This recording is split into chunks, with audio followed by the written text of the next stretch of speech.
estamos em ano eleitoral. E uma das dúvidas para quem vai participar do pleito está relacionado aos comportamentos e posicionamentos, principalmente nas redes sociais e também no dia a dia. E é por isso que a gente convidou um especialista no assunto para a gente discutir, entender um pouquinho mais sobre as regras neste ano eleitoral. A gente conversa com o Dr. Isaac Koff Medeiros, que também é professor e certamente trará informações importantíssimas para você que é pré-candidato em mais um pleito eleitoral. Dr. Isaac, bom dia, bem-vindo à Jovem Pan Joinville, tudo bem? Muito bom dia, amigo. Meu bom dia a todos os ouvintes da Jovem Pan Joinville.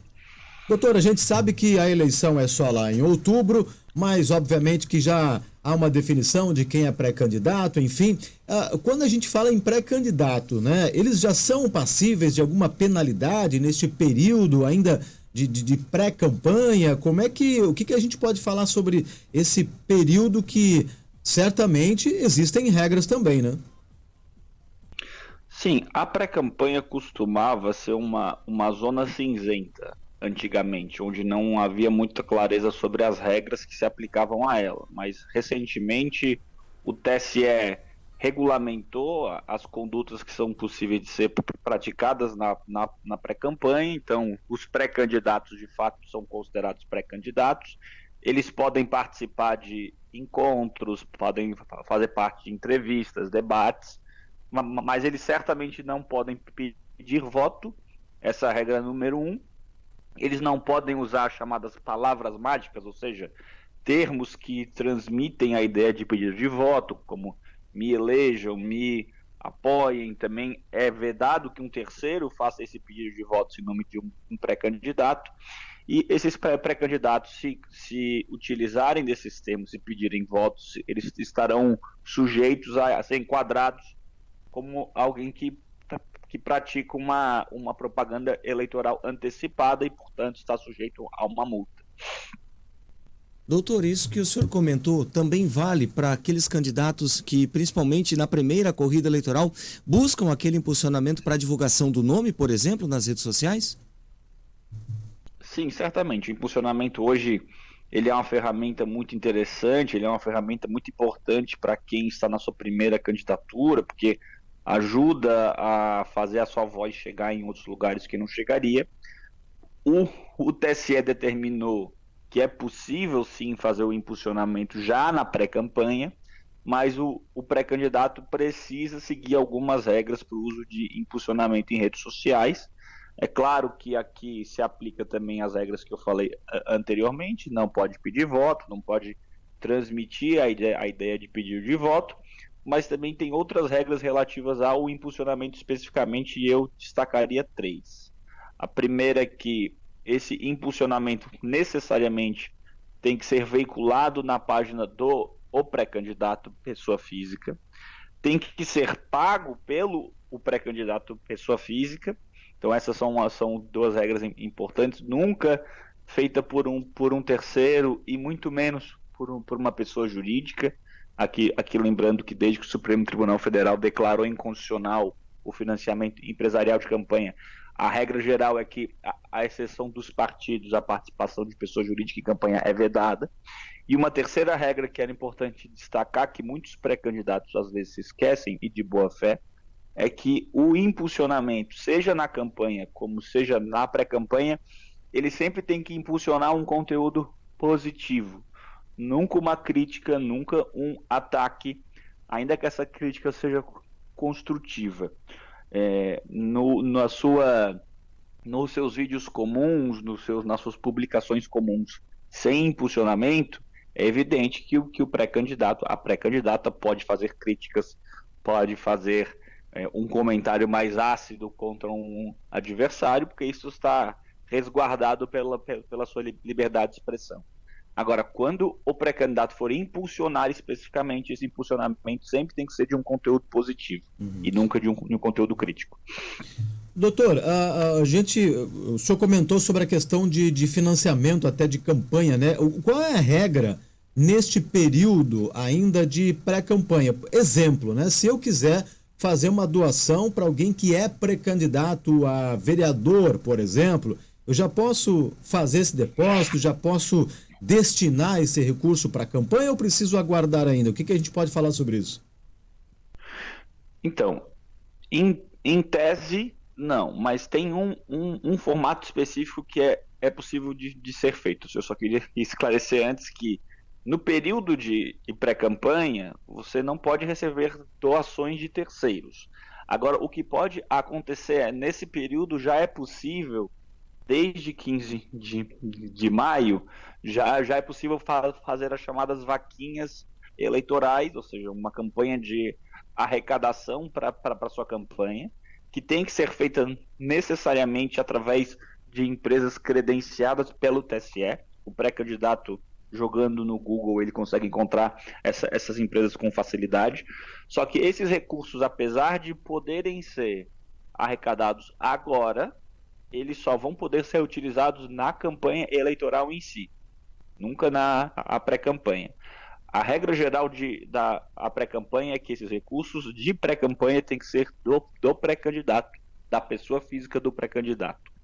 Aí sempre tem uma discussão sobre até que ponto o pré-candidato, pessoa física, ele pode gastar. Porque, de fato, existe hoje uma omissão legislativa, ou seja, não existe uma regra clara sobre o quanto que se pode gastar em pré-campanha, mesmo porque não existe prestação de contas de pré-campanha. O que existe é a possibilidade de o pré-candidato ou o candidato responder no futuro por uma ação e ter que apresentar os gastos. Então, o que se recomenda é cerca de 15% a 20% do teto de gastos, do cargo que esse candidato irá disputar no futuro.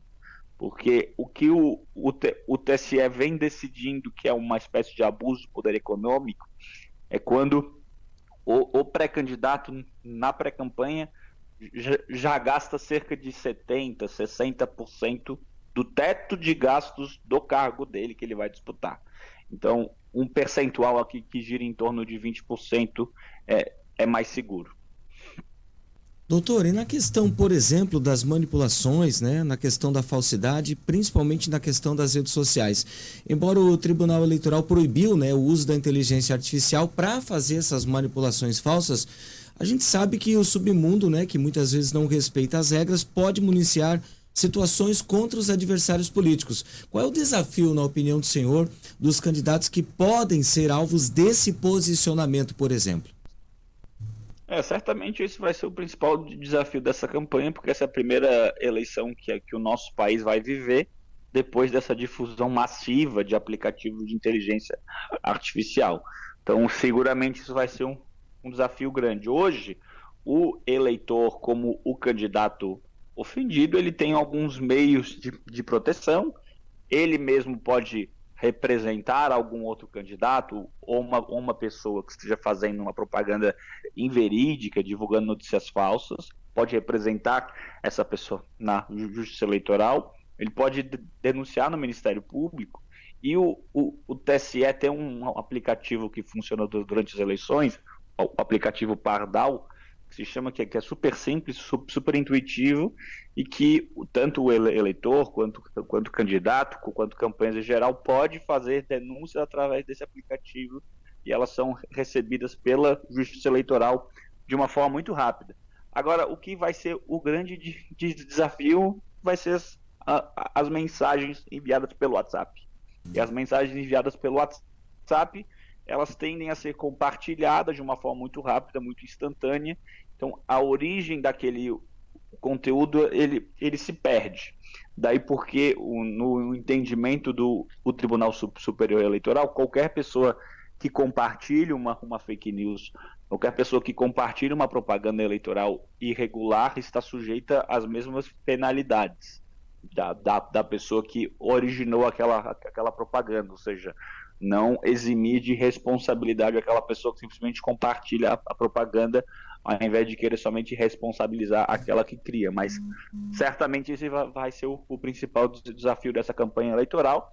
E só aproveitando a oportunidade para registrar que, pela regulamentação do TSE, o que se exige hoje para a inteligência artificial, que não está proibido em campanha, é que o eleitor, sempre que tenha acesso a alguma propaganda eleitoral feita inteligência artificial, ele tem o conhecimento disso, ou seja, a propaganda eleitoral feita com base em inteligência artificial sempre tem que deixar clara que está sendo feita com base nessa tecnologia, seja através de áudio, de imagem, sempre precisa estar claro com o eleitor que ele está vendo ou escutando uma propaganda feita com base em inteligência artificial. Doutor, a gente sabe que as regras são muitas.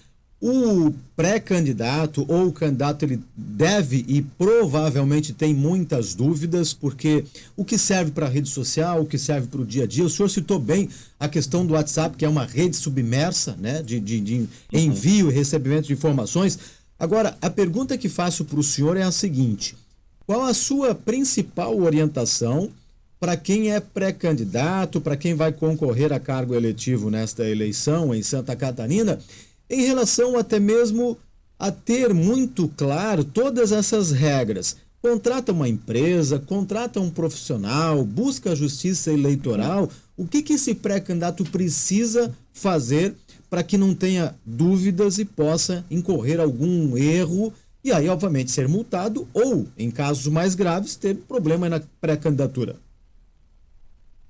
Sim, a contratação de um advogado e de um contador é essencial, porque as regras eleitorais elas são pouco claras, algumas regras são criadas pelos próprios julgamentos do Tribunal Superior Eleitoral.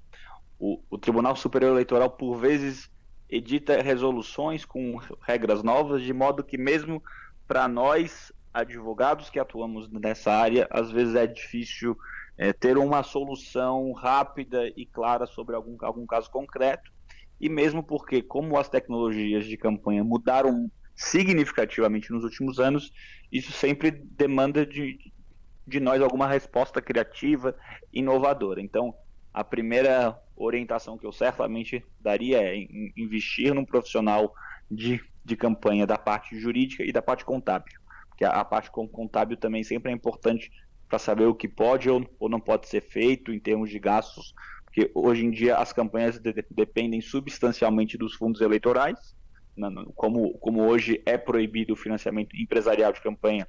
As campanhas dependem dos fundos eleitorais, que são recursos públicos, então a utilização desses recursos também é sempre muito intrincada, tem uma série de regras que precisam ser observadas.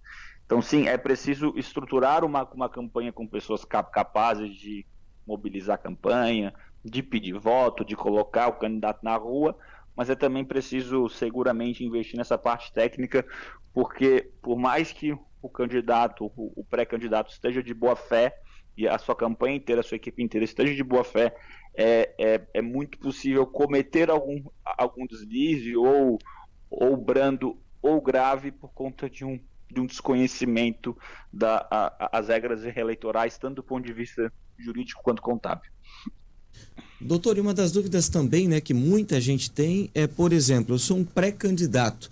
Eu posso já nesse período começar a fazer as lives, até para debater a questão das bandeiras que eu vou defender na minha campanha? Como é que funciona nesse prazo? Sim, isso pode ser feito. Isso é enquadrado no que o TSE regulamenta como a participação em encontros, em debates para promover ideias, para discutir políticas públicas, para apresentar qual é o seu ponto de vista sobre a sua cidade, os seus projetos. Isso tudo está dentro da esfera, digamos, da liberdade de expressão do pré-candidato.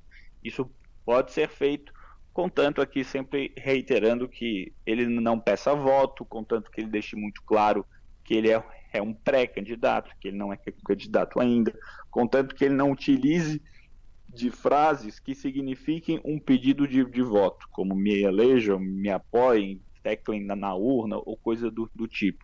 Isso não proíbe o candidato de usar algumas espécies de slogan que sugiram que ele será um candidato no futuro, como vamos em frente. Mas essas questões sempre dependem de uma análise de risco, do contexto, de que forma isso é utilizado, em qual frase isso foi utilizado. Então, eu diria que a principal regra em pré-campanha é ter muita cautela. Doutor, cautela o eleitor também precisa ter nesse momento? Qual é o papel do eleitor nesse período de pré-eleição e também pelo fato de ser ano eleitoral? Certo. O eleitor, ele tem que tomar cautela quando ele for apoiador de um pré-candidato.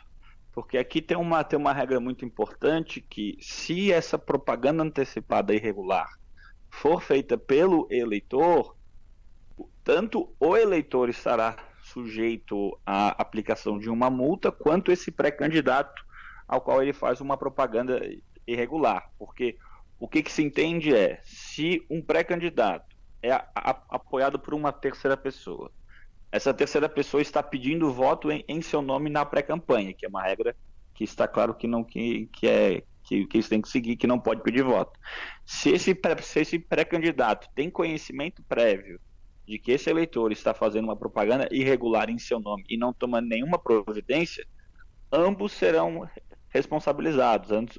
Ambos podem sofrer com multa, e se for uma coisa em larga escala, um ato em larga escala, até pode responder pelo seu mandato no futuro, ou a sua própria candidatura pode estar em jogo. Então, o que se recomenda é, em primeiro lugar, eleitor segue a mesma regra, não pode pedir voto, certo? Não pode pedir voto em nome de um pré-candidato. E se o pré-candidato tem conhecimento que um apoiador seu está pedindo voto em seu nome na pré-campanha, interfira. Faça contato com esse eleitor seu, agradeça esse apoio, mas peça para ele cessar esse comportamento imediatamente, porque aqui as regras que se aplicam ao pré-candidato se aplicam ao eleitor também, aos seus apoiadores. Isso claramente não impede o livre exercício de opinião, o debate, aqui sempre destacando que a liberdade de expressão ela só é minimamente restringida para essas questões de pedir voto, porque a ideia geral de qualquer regra eleitoral é garantir a isonomia, né? Garantir a paridade de armas entre os pré-candidatos. Então não seria justo que um pré-candidato pudesse sair na frente do outro através de uma terceira pessoa. Doutor Isaac Medeiros, nosso muito obrigado, nossa gratidão aí pelos esclarecimentos e até uma próxima oportunidade aqui no Jornal da Manhã. Eu que agradeço, fico à disposição e agradeço também a todos os ouvintes da Jovem Pan Joinville.